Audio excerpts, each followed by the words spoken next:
to have a special guest who you'll be hearing from in a few minutes' time. So we normally give it about 5 minutes so that people arriving a little bit late can join the webinar. So in the next 4 or 5 minutes we'll be starting, so just hang fire and we'll be with you soon. ISN's Tuesday webinar, just so that you know, this series of webinars was designed in the pre-launch process to go up until the end of May. So at the end of May, the Monday, Tuesday webinar sessions will be closing. There will be evergreen webinars in their place, and there will be occasional training webinars with guest speakers, which everybody will be informed. So, without further ado, we want to get tonight's webinar underway.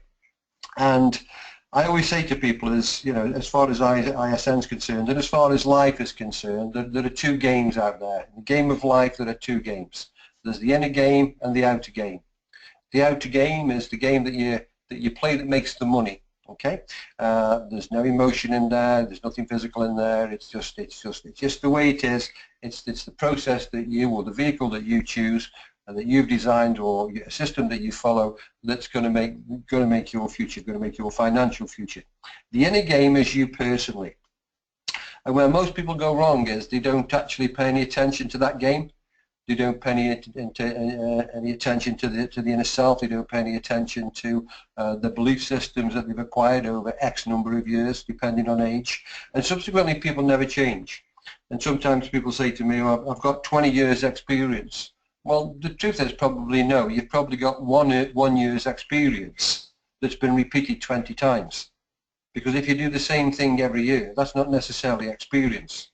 So if you follow the same thought process and the same thought patterns that have got you where you are today, and those thought patterns and processes are not, where you are is not where you want to be, then something needs to change.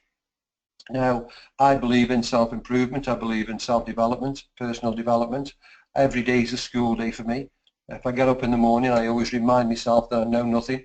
If I accept that I know nothing, then there's a good chance I can learn something. So I only ever get involved with people, and I only ever deal with people who are really on that same process, on that same wavelength. It's a like-minded opportunity, and people who are on that journey. And if people aren't on the self-improvement journey and they want to stay where they are, that's fine. I'm not saying there's anything wrong with that. I'm just personally saying it's not for me. I like dealing with people who want to move forward. I like dealing with people who accept that they're not at their best game yet, and we never are, because there's always room for improvement, and there's always better ways of doing things, and there's always something to learn. Now, the truth is, in life, it doesn't matter whether you're a human being or a motor car. If you're either moving forward or you're moving backward. If you get a car and you put it on a drive and you don't use it for 12 months, it just rots. Whereas if you use it on the road and you keep driving it, it'll stay okay. Why? Because it's being used. And the mind is the same thing. It's either moving forwards or it's moving backwards. Nothing stands still. The universe wasn't designed to stand still, it was designed to move, and your mind is exactly the same thing.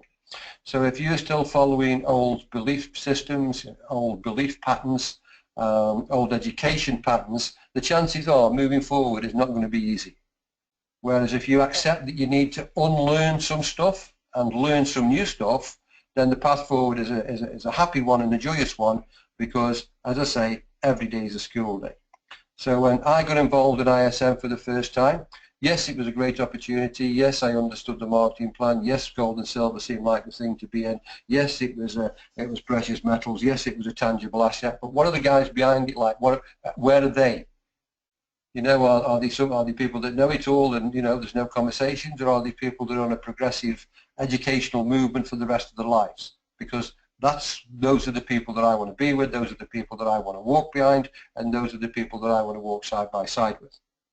So, having said that, I was very pleased and enjoyed when I first met Matt and Vince, and especially Matt, because I know Matt is on that quest and always has been on that quest for many reasons.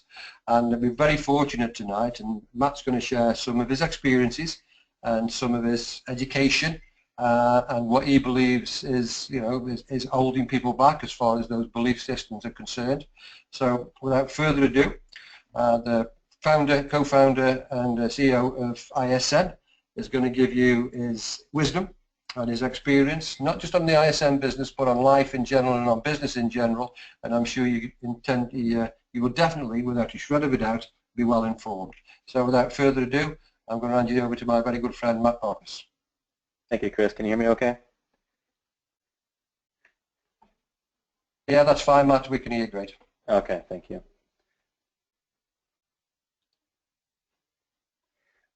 Well, everybody on here, I just want to let you guys know right off the bat, everybody has been given the God-given right to maximize your success path, what it is that you're to achieve in life.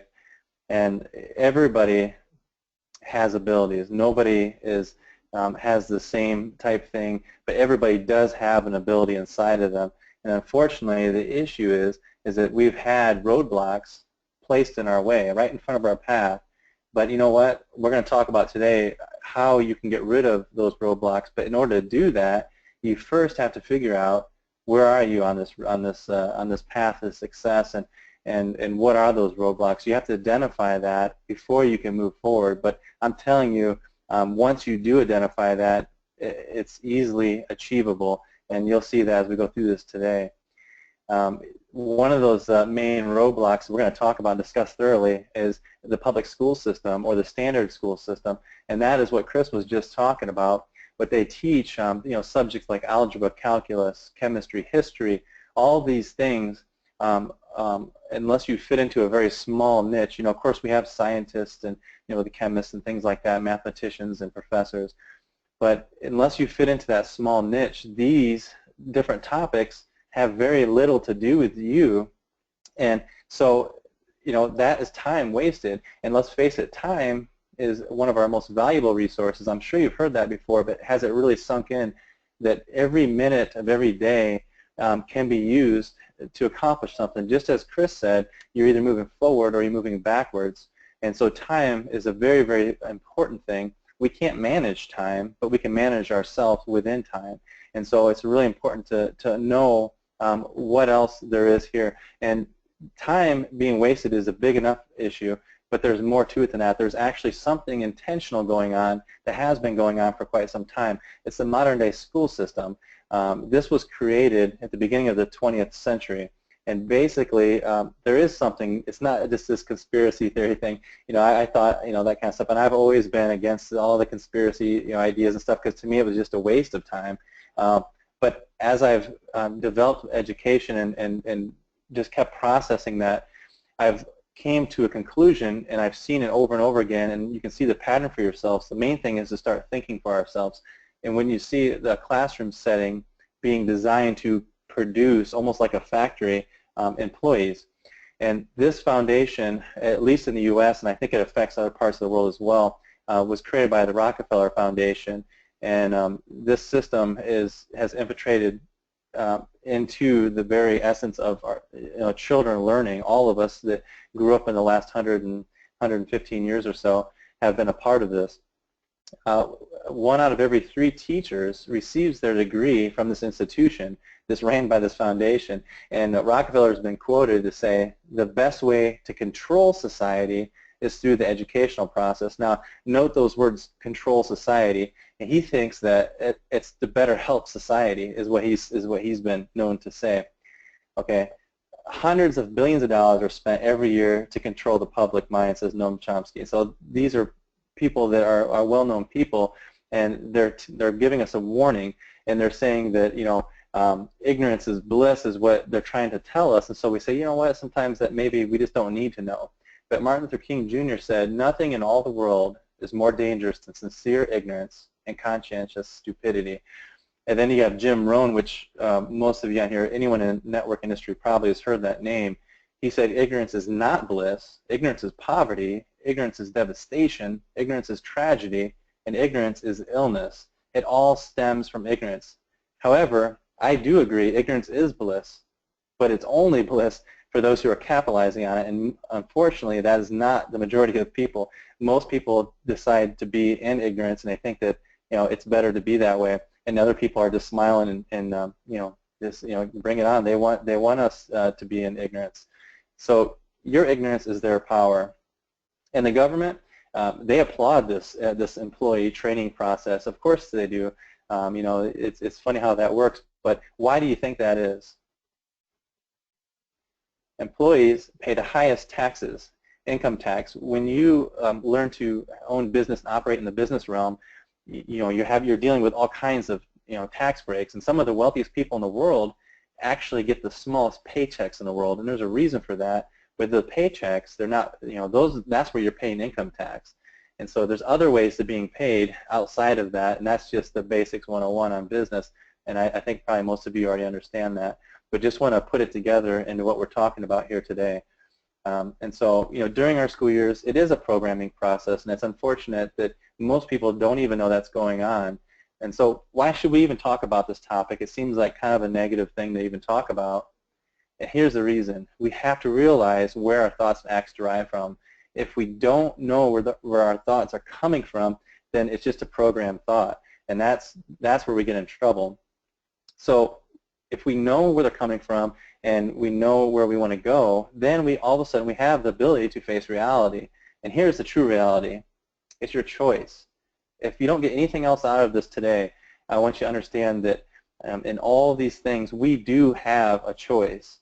Unfortunately, the programming thing we're talking about here is forced to say that you have to go down this path. This is the only path. You can't steer clear of this path. You have to go down it. That's not true. You do have a choice. So what is your choice? You can continue to be hand-fed. I mean, that's the most comfortable probably for most people, they think anyway. I mean, you don't have to make decisions. You just kind of go with the flow and go with the current, and that's how everybody else goes. So it's just easier. You don't run into things, and that's fine if you want to choose the path like that. Everybody has that choice. That's the point. Or you can start figuring things out for ourselves. We can do that. We can figure out and make choices. So basically what that means is we have to face some realities here. If we want to start figuring things out ourselves and not just go with the flow.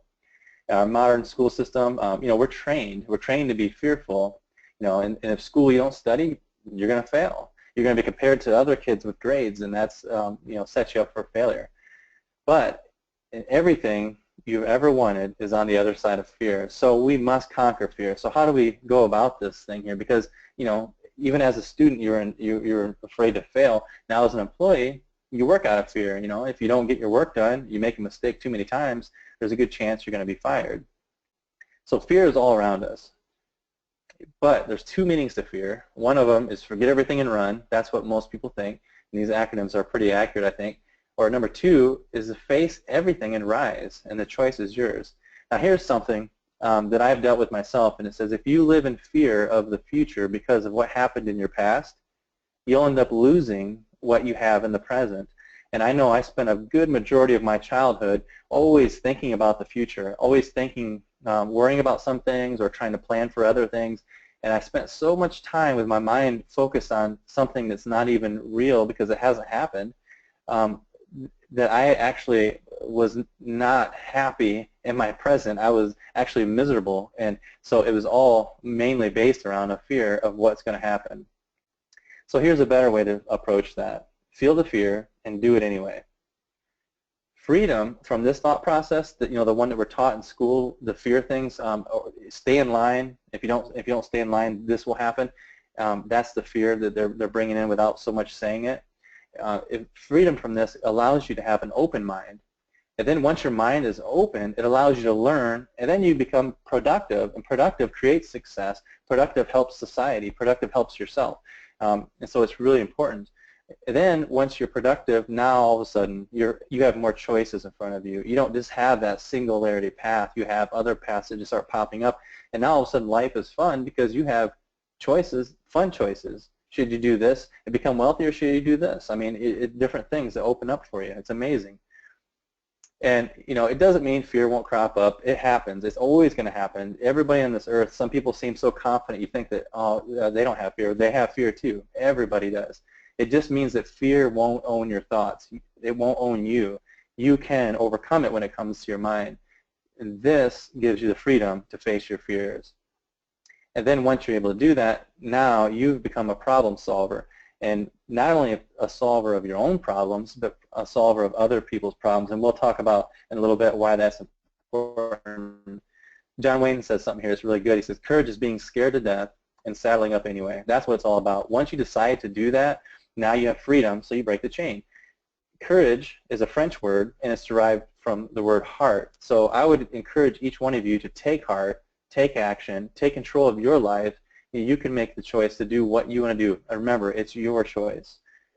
And then, we're talking about this thing about another reality, and I just want to dig just a little bit deeper, just so we can kind of grasp and get into our minds to see, even the best of us, we think sometimes we've got most of those things conquered. Now, just think about what Chris was saying at the beginning, that he wakes up and he chooses to say, you know what, I don't know anything, so then you're able to learn something. And I think the digger we deep into our minds, we can find out there's more things. There's always more these bad mindsets that we can pull out and replace with something good. It says, keep calm and get a real job. Personally, I've been told this. It says, I've had people say, why don't you go get a real job? And so I just think it's funny, when they say that, wait a minute, wait a minute.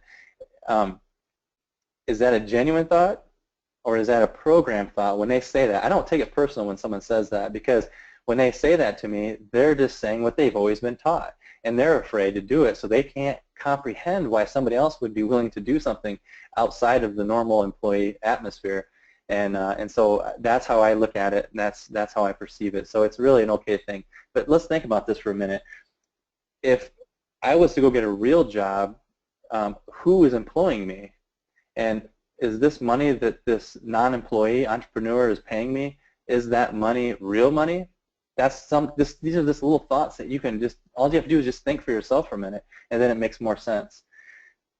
I want to go back here about 115 years, and I want to talk about what it was like before the system was instituted, the system of training up employees. Most people were self-employed. It was somewhere between 8 and 9 out of 10 people were actually self-employed. And that means that leaves about, I'll say 15% of the population that were employees. And am I saying anything is wrong with being an employee? Absolutely not. We need employees, and some people are gifted at being employees. They love just being around other people and working for other people. Some people have that kind of a heart. And so that means that they are operating in a gift that they have, and they feel successful in doing so, and that means they are successful. So we need those employees. However, does that mean that everybody should be trained to be employees? I would say absolutely not.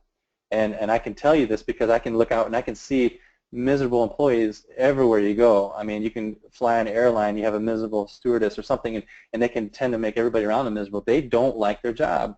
And so back in this era, they were little ma-pa type places, like you see in this picture. There's a whole bunch of different store fronts right here in this little building.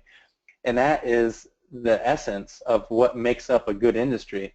And it basically expands like a large middle class, which always makes it makes a country more successful. That makes a whole community and a whole nationality successful.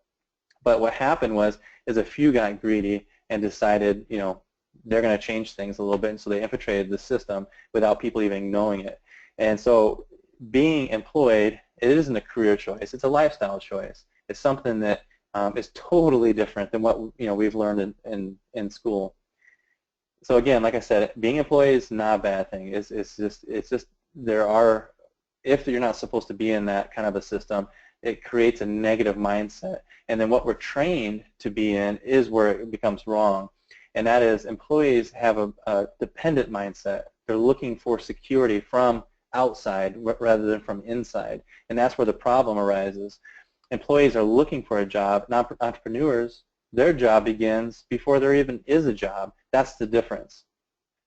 So going out of business, it's really unfortunate, but you see this happen often, every once in a while. And the thing is that only 1 out of 10 businesses will survive the first 5 years, and then out of that, then only 1%. So basically, in 10 years, only 1 out of 100 is going to survive. And I believe, personally, I believe the reason for it is because these people who are trying to step out to be entrepreneurs, they never understood that they actually can get self-educated to learn how to be an entrepreneur. Instead, they were trained to be employees, and unfortunately, employees cannot successfully run a business over a long period of time, and that's where these numbers come from. And what's happening is these entrepreneurs, they don't know any better. They're trying to own a job instead of trying to own a business, and that's what happens. Now, a ship is safe in the harbor, but that's not what the ships are meant for. We all are the ships. You're the ships. Each one of you listening, each one of us are made in our own beautiful way. We all have our own talents, our own gifts. We're all created for something to feel successful in life and to help other people and contribute. I think we all have different levels of different things. And if we just sit in the harbor because we're afraid of the big waves of the open sea, the problem with that is that we're never able to utilize the very things that we were made with.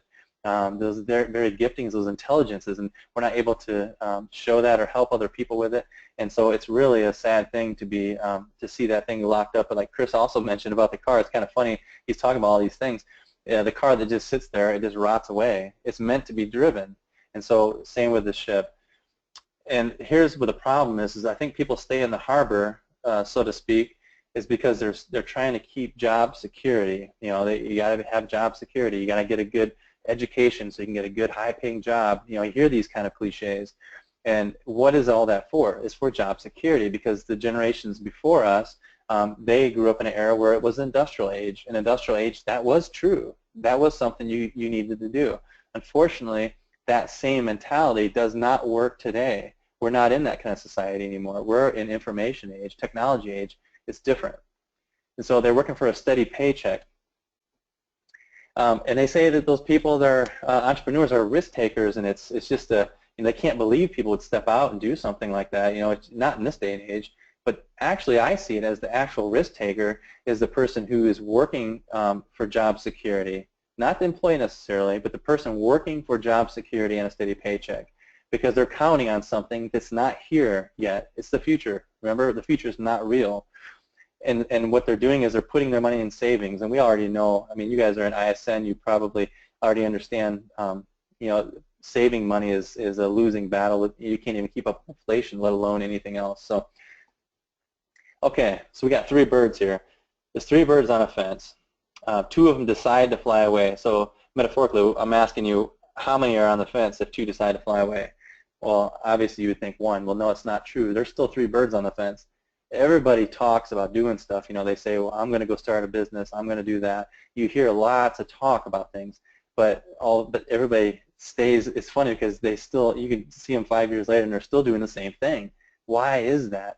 It's because they're programmed out of fear. If they jump off of this fence, something might get them. You know, they might fall. They might not be able to fly. You know, all these thoughts are programmed into the mind. But it's about time we actually step out and do something. Thomas Edison says, I have not failed. I have just found 10,000 things that don't work. Can you imagine failing 10,000 times? If he was working for somebody else, he would have been fired for that. And Michael Jordan, he said, I've failed over and over and over again in my life, and that's why he succeeded, by failing. So he learned every time he failed. And so one of the important things here, another key takeaway point, if you guys remember just a couple things from this, when you do fail, because everybody fails, when it happens, it's so vital that you don't blame it on someone else, because if you do, that painful failure and the resources it costs you and the time, all that is wasted, because you won't learn from it if you blame. It's just a natural fact. You cannot learn when you blame. When you finally self-inspect, and even if it was somebody else's fault partly, there's always a part of it that you can look at and say, what could I have done different? So that's so important. So basically, just learn and grow. That's all we can do. We can learn and grow, and I guarantee you if you do it, there will be success after success after success. You'll be more successful than you ever imagined you could be if you keep looking at every area where you failed and learn from it. Samuel Smile says, practical wisdom is only to be learned in the school of experience. Precepts and instruction are useful so far as they go, but without the discipline of real life, they remain of the nature of theory only. So the process of learning, we got to make sure that that process is our main focus, not the end goal, the process. Spend 5% of your time on planning out the end goal, but spend 95% of your time focusing on the process that you're in. And this baby, I think when I seen this, I had to put this on here because this made me think about when we were just little, just learning how to walk. And if some of you on here maybe have kids and grandkids, you watch these little toddlers walking and they fall down. They get back up again, and we're scared for them. But They don't look that scared. They just get back up again. They start walking again, and they keep falling. They might fall hundreds of times, and eventually they start walking, and then they start running, and then they start riding bikes. They don't look around and get embarrassed because someone see them fail, and they don't get afraid of, you know, falling again, because if they did, I mean, we wouldn't be walking today. So it's kind of, you know, that it's kind of a thing to think about, how our minds back then were able to learn at such a rapid pace. And if we could just get our minds back to that lack of fear and being able to do that, I think that we would be able to grow. Everybody's always astonished at how fast young kids and babies learn so quickly. And I know there's something to do with that psychologically, but I also believe that a lot of it comes because as we get older, we start realizing more things that could happen that are bad, and so that kind of stops us from moving forward. So here's what happens. Here's one of the things that stops us from moving forward. We get into school, and then they start teaching us to memorize everything.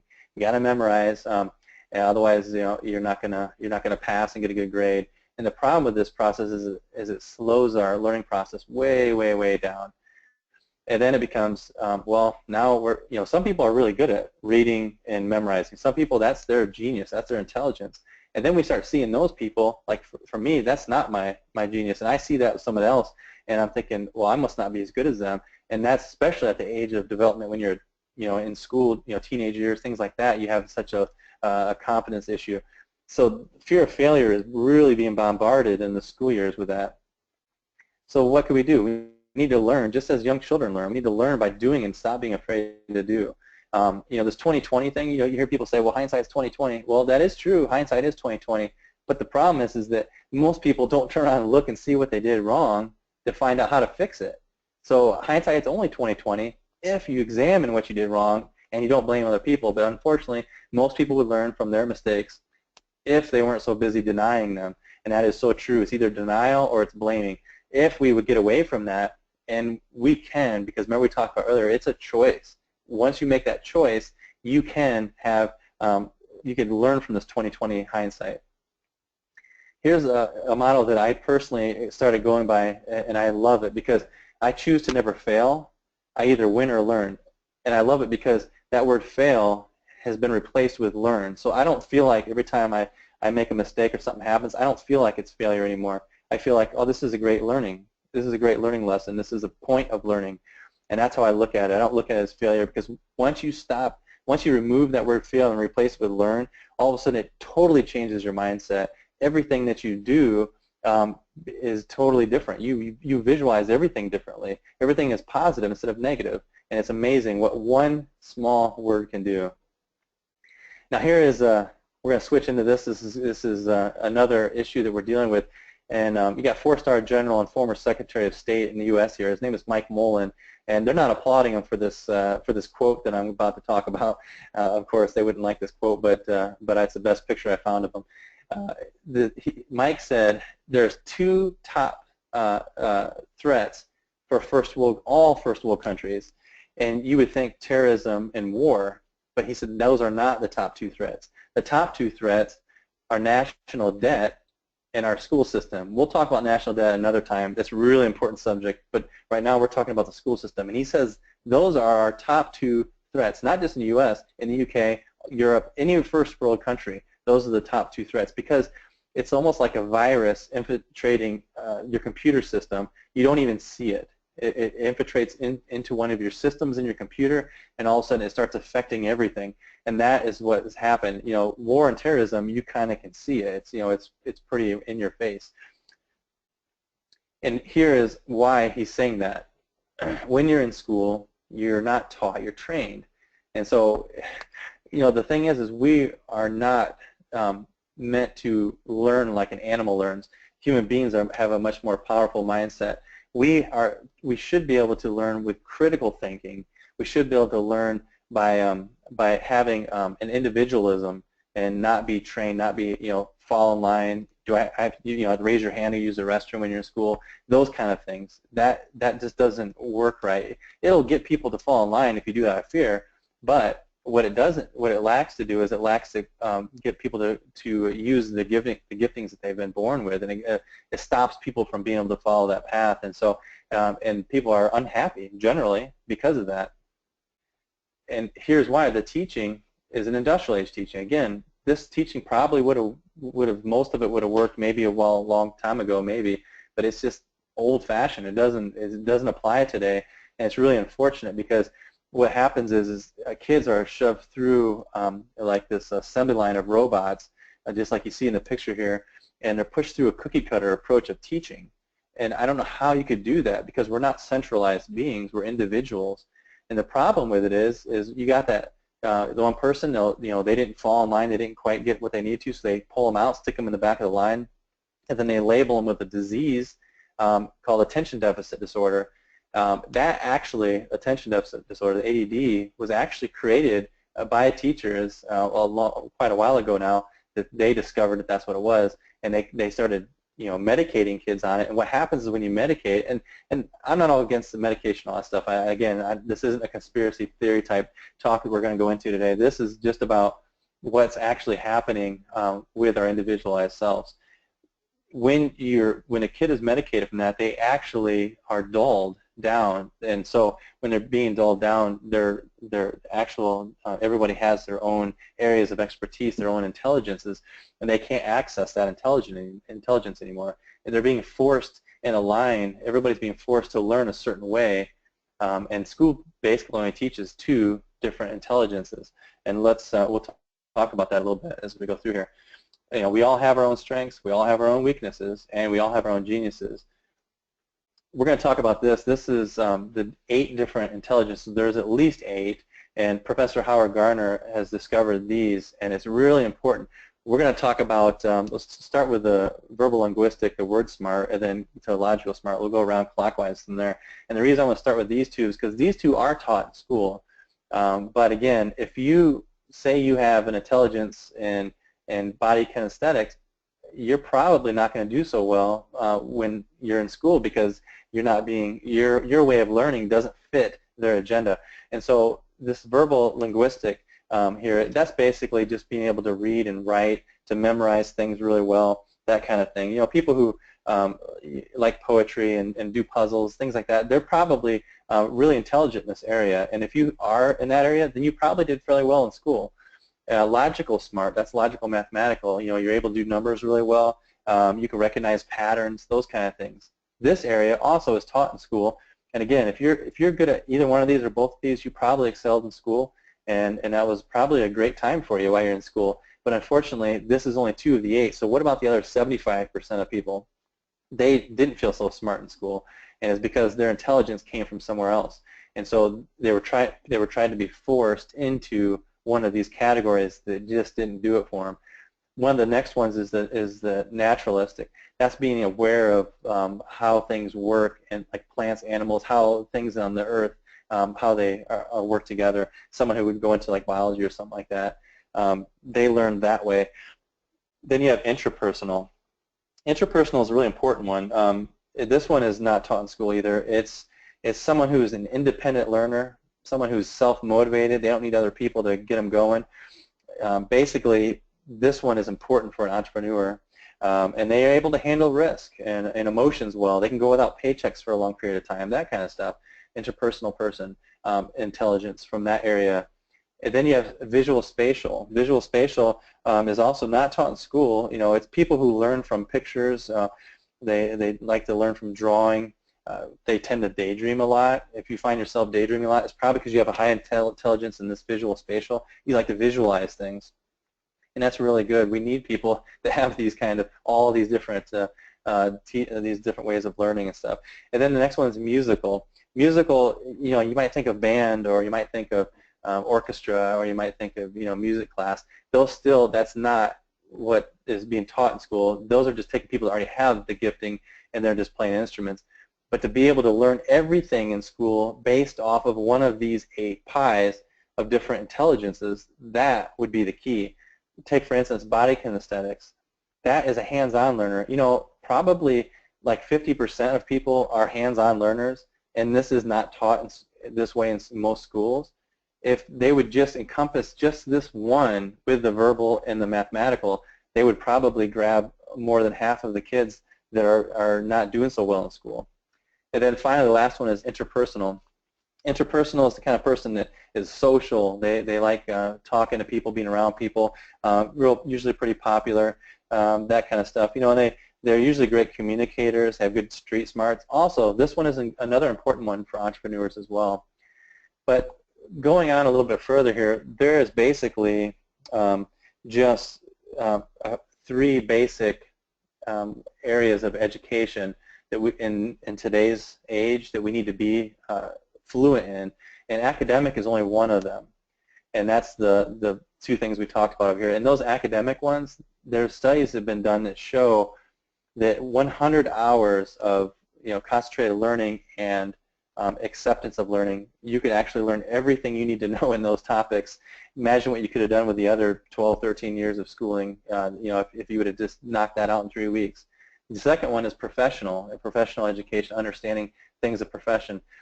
Financial is so critical, and probably the best thing that's taught in school, or the most in the financial realm, is how to write a check, if even that. They just don't teach anything financial, and that's so critical, and that's why so many people get into money problems when they get out of school. Okay, now we're going to go into, we just talked about the 8 different intelligences. Everybody is born with natural abilities. These are just things that you can see from even little kids, just from the time they're born. And the really cool thing about these natural abilities that we're born with is that we can actually develop them. So there's all of us have different levels of different natural abilities, and there's 4 different ones. The first one is a physical natural ability. This is basically, it's just in the muscles. So we're going to talk about the different places in the body that these 4 natural abilities are in. People who have good muscle memory, quick reflexes, things like that. And then you have the mental natural ability. That, of course, is in the mind. You tend to think about things a lot. You want to process thoughts. Emotional. This one is in the stomach or the gut. This one is basically when it comes to life challenges, you can handle it and you don't get so stressed out. So if you have that ability, you probably are high in the emotional natural ability. And then the 4th one is spiritual. And what I mean by spiritual is it's something that comes from the heart. So artists, poets, religious leaders, things like that is one of the natural abilities. And this physical one is number 1 because you cannot do anything in life without any of these things without first taking movement or action. So that's why that's at the top. Spiritual is at the bottom because it's the foundation. You think of somebody who has a low spiritual natural ability, and what I immediately think of is I think of Scrooge in the movie Scrooge. He's got all that money and he doesn't want to give 1 penny away, and nobody likes a greedy, wealthy person. It just gives a bad taste in your mouth. That would be someone who has a very low ability in their spiritual side, in their heart, and that also can be increased. So somebody who has a high ability would be someone who's very giving of their time and resources, and they want to help other people. They want to see them succeed. And the important thing about all this is any one of these 4, if you're lacking in them, you can increase it. That's what this area is. It's really, really, really good. So the other section we're going to talk about is, so we got all these mindsets, these bad mindsets, and it's just like, what do we do with them, and it's really, again, going back to the whole point, this is a choice. We want to reach new levels. Then if we want to reach new levels, we have to unschool ourselves from these old negative mindsets, and the only way to do that is to throw out the garbage. We need to identify any wrong thinking in our mind so that we can grab it, get rid of it, replace it with something that's good, and then we can move forward. But it's a choice that we have to make. So one of the other things that we've been trained to do in school that we need to identify, and that is to compete. So you think about it, when you're in school, you got tests, exams, spelling bees, all of these things are trained to go against somebody else to try to beat them, so bigger, better, faster, and it really doesn't change when you get into the adult world of working. You get reviews, and people are trying to climb the corporate ladder, and they're stepping on people to get up there. It's kind of it almost seems childish, but you know what? That's what we're trained to do. So the problem is there's nothing wrong with a little competition. But what we have to understand is the single focus on competition can cause nothing of great value to be accomplished. That's what we have to understand. So what then? You know, what does it do? Why is it so bad? The problem with it is with competition is it causes that level of ostracizing. And the thing with ostracizing is that, you know what, most of it is all just in our own head. It's the way we think about doing things. And you know, that's why most people are scared to death of public speaking. Some people would rather face death, and that's been proven. I think it's something like 75% of people would rather face death than have to get up and do public speaking. And it's just, it's really unfortunate because everybody has something to offer. And I think that if everybody realized that, I think that would change how people would view that. So what's the opposite then? Cooperation. Cooperation is the solution. Competition is okay in its own right, but cooperation is the exact answer. And unfortunately, if you're in school and you cooperate, that's called cheating. And a little humorous picture with Mr. Bean. And then we got also if you do it in government, it's called treason. So, you know, cooperation is unfortunate that it's viewed as it's given such a bad name, and I think it's because it's such a good solution that I think some people are afraid of that. And what happens with cooperation is it's revolutionary. If we could teach this to young kids starting out, and then even as adults grasp it, it would create communities, and communities are bigger than teams. Communities are close-knit groups that are set out to accomplish a mighty goal, all seeking in the same focused direction. Cooperation will cause that to happen. You know, and I got some people here that, you know, probably thinking about, well, this might be, but what if I fail? You know, I just don't know if I can step out, and I want to start a business where I can, you know, teach people to cooperate and lead teams of people, but I'm afraid I might lead them astray, or I might fall down, and the whole thing will fall apart. And that's just self-doubt. And I just want you guys to know every single person in the world faces self-doubt, and I'm going to show a few people that face much self-doubt. I mean, probably more than most of us on here, if not all of us, and they were still successful. You might have heard of these 7 gentlemen: Thomas Edison, Henry Ford, Bill Gates, Steve Jobs, Michael Dell, Ted Turner, Richard Branson. All founded great companies. Every one of these people, do you think that they've ever faced self-doubt? Most people say, no, man, they're the most successful people in the world. There's no way that these people are going to have ever faced that. They're different. They're not like me. But let me tell you something. All 7 of these guys failed school. Do you think they had self-doubt? I would say that they had more self-doubt than most of us had, but they still had something great to offer the world, and they decided to step out and face their fear anyway and just do it. And look what's happened. We got GE Electric, we got Ford Motor Cars, Bill Gates, they wouldn't have Microsoft, Steve Jobs, Apple and Pixar, Dell Computers, Ted Turner, you know, he started CNN, Richard Branson with Virgin. I mean, these are things that have changed and revolutionized our lives. All because they weren't afraid to step out. So I thank them for stepping out and not being afraid. If it wasn't for them, life would be a little bit harder. And so why were they successful? That's the question. Why were they successful? And how come most of these businessmen make more money than the people who work within this schooling industry? We have to wonder, what's the difference here? And I think the answer is real simple. In school, their job is to take something simple like 1 + 1 and to make it complicated like it equals calculus. I think that's where the issue comes from. These gentlemen, these 7 guys we just talked about, what they did was the exact opposite. So look at what the world's doing, and a lot of times you can just flip it around, do the opposite, and then all of a sudden everything becomes clear. What they did was they took this this complicated mess that they were left with, and they simplified it for people. They basically solved the complexity problem. The more people you can solve the complexity problem for, then the more successful you're going to be. I mean, it's just an obvious answer. Make things simple. And so I just want to kind of talk about this journey that we've been kind of on here. And you see Bilbo here, and we're talking about he's getting ready to head on a journey. This whole process that we're going through, it's important to understand that it's not about the end goal. We have to focus on the journey right in front of us. We have to focus on today. What are we doing today? What can we accomplish today? And when we do that, we can soon realize that it's, that you have to do one of three things, or all three things: keep trying, keep failing, and keep learning. And if you notice, all three of those all take action on your part. Nobody else can do it. It has to be a choice that you make, and then when you make that choice to take action, then nothing's going to stop you. Your success is in your hands. That's the one thing that we've never been taught, and I want you guys to understand right now that your success is completely in your hands, nobody else's hands. So I want to finish up here talking about Helen Keller. Most of you know and understood that she was blind and deaf, and it's just it's amazing to me that someone could enjoy life without two of your main senses. And so I want to finish with a quote. She said, "Life is a daring adventure or nothing." So with that being said, think about those three birds on a fence.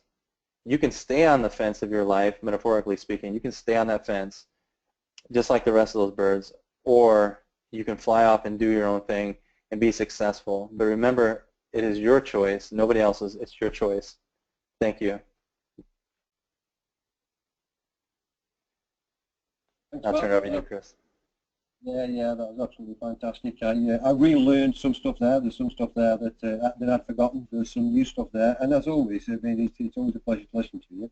And I always learn something, and no doubt I always will. And just one question I want to ask you, Matt, because I think it's important for the people that are on the call tonight. You said there was a time when you were fearful, when you were anxious. What changed? What was the tipping point, you think? Is there a point in your life that you can point your finger to and say, well, that's what made me change? Was it a re-education? Was it what was it for you?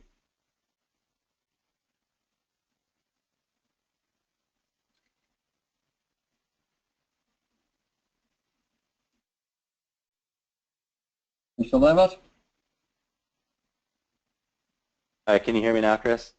Did you get the question? Okay, yeah. So it's a really good question, because it's something that it happens without us knowing it. Every day we're advertised with all kinds of negative things. Whether it's somebody telling you something, or people just seem to thrive on negativity, and so we're putting all these thoughts in our minds, and we're hearing these kind of things, and once we it's like a switch. Once the switch is flipped on, all of a sudden now we realize we don't have to live like that, and that's where the choice came from. So what I started to do when that understanding was given to me by somebody, I started to do self-education, and what I started doing was reading about 2 books a week. Honestly, that was it. It wasn't that hard. I did it when I listened to them on audio, and so I would go, and everything I did, went to the gym, I went, I was working, while I was doing everything, I was just listening to books. And I continue to do that today, and I listen to stuff that I know is going to improve upon my 8 intelligences and my 4 abilities that I have, and I focus on that, and that's pretty much the answer to that. It's pretty simple. Okay, well, that's interesting, because I mean, I went through the same process, and everybody that goes through the process is exactly the same thing. It's always somebody else. It's always somebody else that points you there, and it's always about books. It's always about books and tapes and educating yourself every day and listening to stuff. And so it's interesting, because it was exactly the same for me. I can name the man who the somebody was. Have you got a name, or would you like to share the name, or would you rather keep it private? Or? Yeah, no, actually Robert Kiyosaki, I went through a coaching program with him, and that was a life-changing point for me. So yeah, that was it. Okay. Well, for me, it was a guy named Mike when I was 35 years of age, and what he asked me if I was where I wanted to be in life, and the answer was no. And he said, well, it's because you're using your logic, and your logic has come from this place, and that logic has got you to where you are, and that's where you want to be. So you need to start using different logic. And he sent me to a book called Think and Grow Rich. And I thought, well, who reads books like that? It happened to be rich people. People who read Think and Grow Rich ended up becoming rich. And that was a process for me. So I started exactly the same as you. It was every day. I never put the books down. I never had a pair of earplugs out of my ears. So I think it's the same, exactly the same for the majority of people. You have to start a process where and actually what it was for me, I asked him to help me, and he said, well, look, I can't help you without your permission. And I had to give him after giving my permission for him to tell me what I needed to do. Because without your permission, you're going to do what you want anyway. So I agreed, and whatever book he told me to read, I read. Whatever talk he told me to listen to, I listened. And I basically just said to him, look, you be the brains and I'll be the mule. And yourself, I learned a long time ago that we know nothing, and if you're not following somebody, you're following yourself. And I think everybody needs a mentor, everybody needs a coach, everybody needs somebody that you need to be accountable. Otherwise, you're just blowing in the wind. So I'm glad that was the case for you. It's the case for me. It's the case for every successful person I ever speak to. And if you are on this webinar tonight, I suggest you come back on next week, because Matt's going to be here next week with some more interesting stuff. And you need to follow that process. Unless you listen or read a book for the next 2-3 years for 30, 40 minutes, maybe an hour a day, then the chances are you're not going to grow personally. If you don't grow personally, there's a good chance you're going to stay where you are financially. Because financial education, along with personal growth, is what creates successful people. Without a doubt. Matt, I'm going to leave it to you. I'm going to end off, but I'm sure you agree with those thoughts. Is there anything you'd just like to add on a personal note, just to clarify that? Yep, that's exactly right. I agree with you 100%. You have to focus on your successful thinking, and that covers financial and personal growth, and that's exactly right. And that's all I have as far as this, because I don't want to go into the next training in the series yet, Chris. So. That's fine. Well, the next training in the series will be next Tuesday. And so all you guys that are on, these trainings are only going to be for the next 2 or 3 weeks. And so I suggest you get as many people as you're on, because part of your growth is also helping other people to grow. And part of that is promoting these webinars so people can get on and gather the same information that you've gathered this evening. So with that, once again, I just want to gratefully thank Matt for giving up his time and his information and his knowledge this evening. And we'll see you again, same place, same time. Next channel, next Tuesday, 7:30, with Matt Parkers with the follow-up to this evening's webinar. So with that, we're going to say thanks again, once again, to Matt, and good night.